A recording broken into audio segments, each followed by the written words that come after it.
This is for my DraXowl Whispers Aroma Energetics Tarot Deck. And what I do first is, it is on canvas, as you can see. I do an acrylic pour. Let that dry thoroughly. I do my my drawing transfer. My original, the beginning artwork is done on the computer, and then I transfer it to the canvas. It may or may not look completely like the end result, because now I'm going to come in and do my ink work. I use the Statler Mars technical pens. Architects used to use these a lot, although nowadays, most people use the disposable ones. But I like the ones that you can actually refill the ink. And it's a permanent ink, black ink, that I use. And you can get all different colors of permanent ink as well. But this is what I do. And then I'll come back in after, I've done all the ink work. I'll come back in with acrylics or oil paint and do the final coloring and final paint work. So we get started, and I just start with whatever, catches my eye, or, sometimes I start with the most difficult part. Sometimes I start with the easiest. The important part is I just, start inking, because you can kind of, psych yourself out, and you don't want to touch anything because you're scared to, screw it up. And, when that happens, I tend to just jump in and put some ink down. And, because I know I can fix it.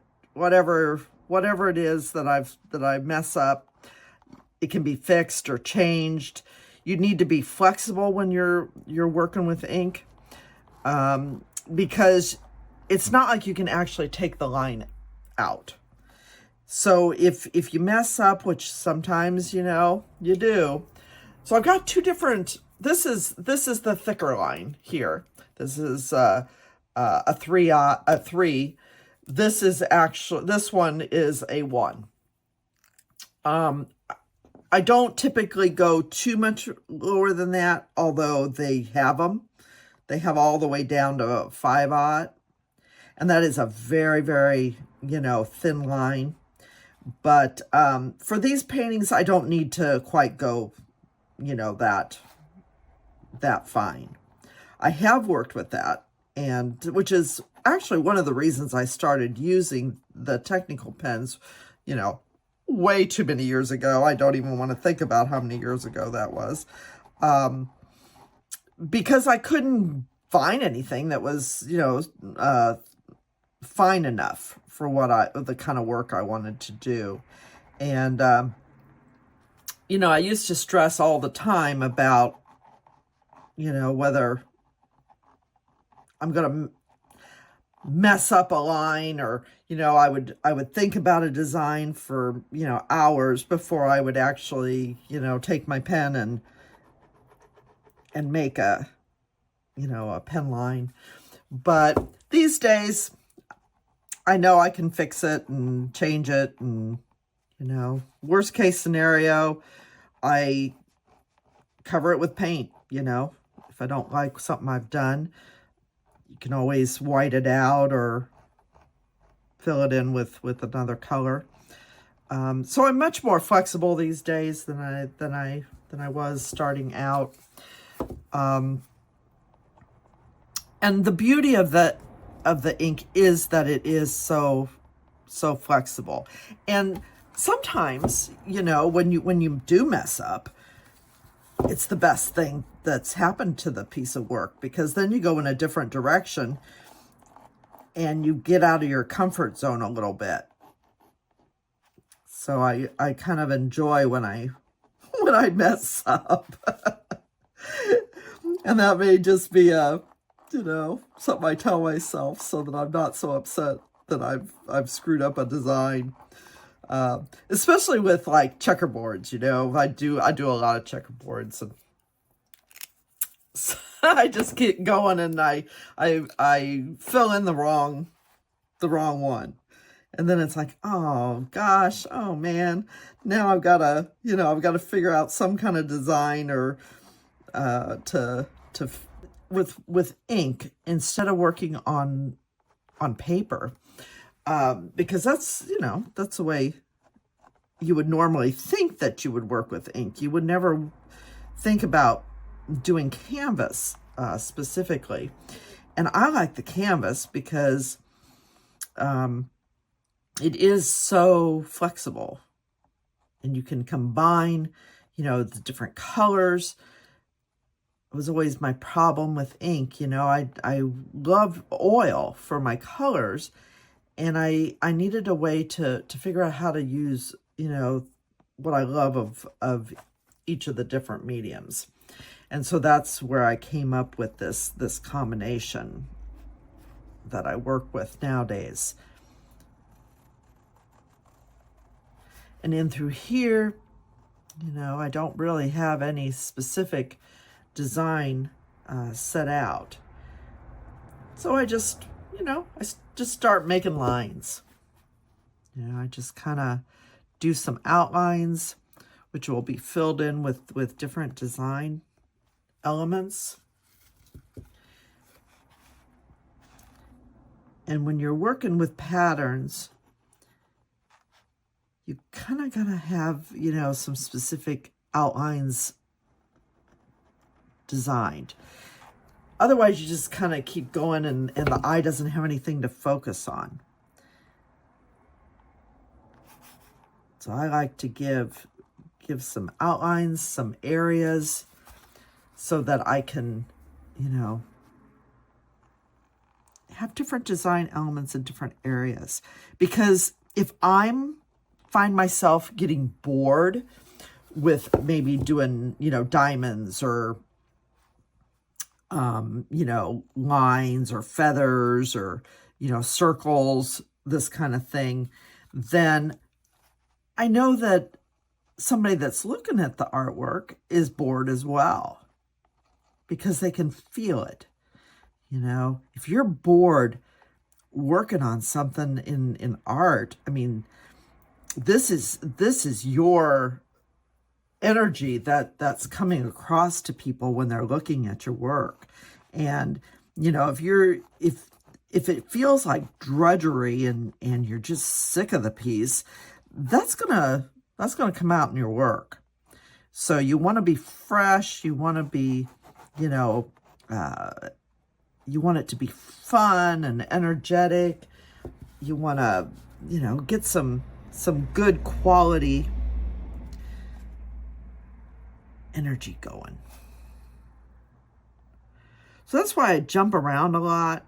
I get tired of working on a section, or sometimes I just don't know, quite what to do with that section.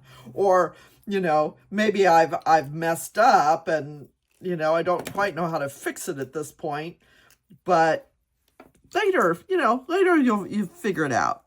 I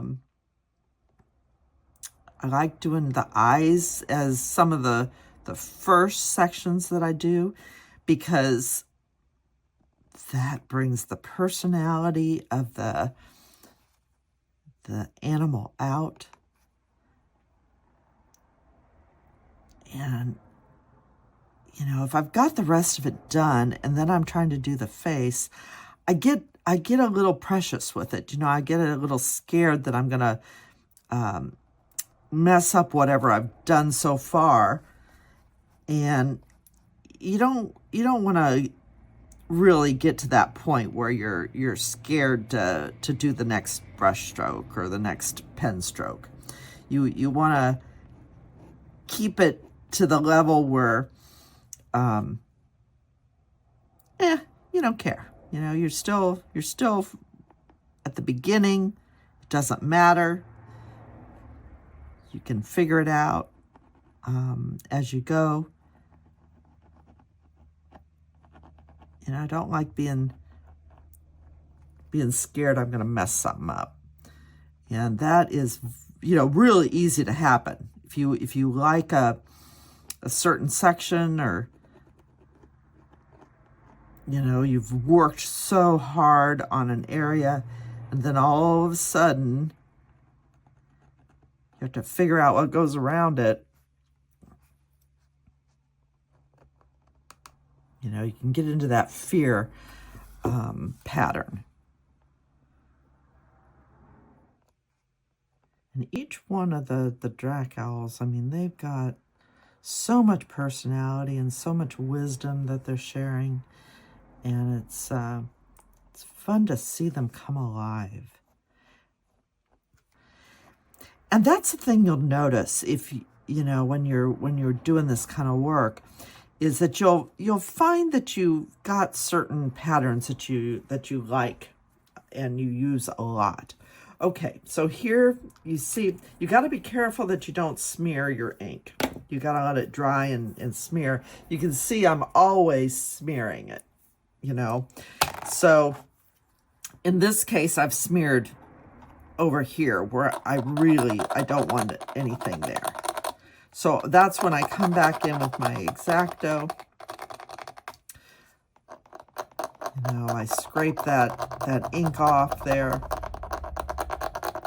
You got to be careful so you don't, you know, push too hard and actually go through the canvas, because you don't want a hole in your canvas.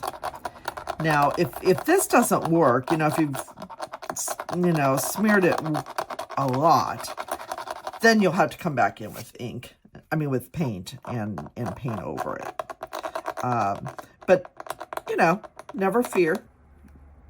If the acrylic paint won't cover it, a nice, good oil paint will do it. The oil paint will take, you know, a bit longer to dry. So you kind of have to, you know, plan for that. But anything can be covered up. So I'm going to come back in and just clean that up a little bit.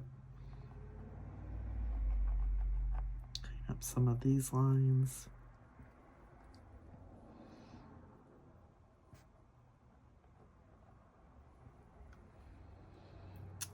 And that's the other thing. You know, I used to be so concerned with every line just being absolutely perfect. When you're working on canvas and a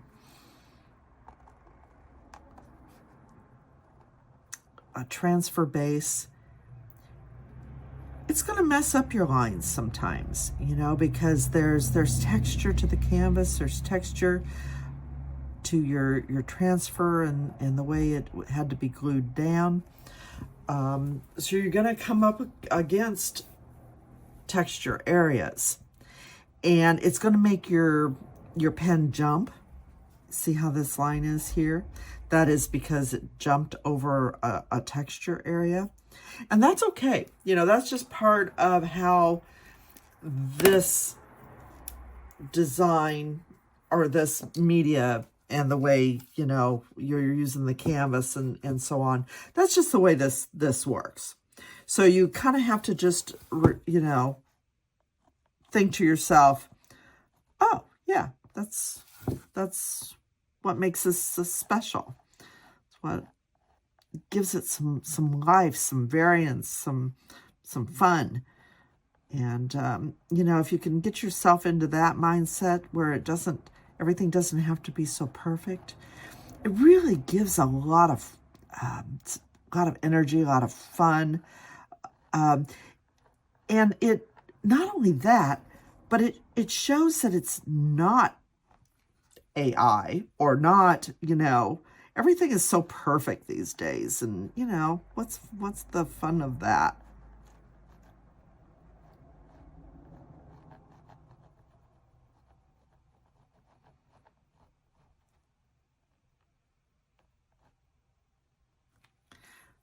I just delight in, you know, what makes us human, what makes us imperfect beings. It's like, oh yeah, this was actually done by an artist. And, you know, they're not perfect, but wow, look at the impact of it anyway, you know.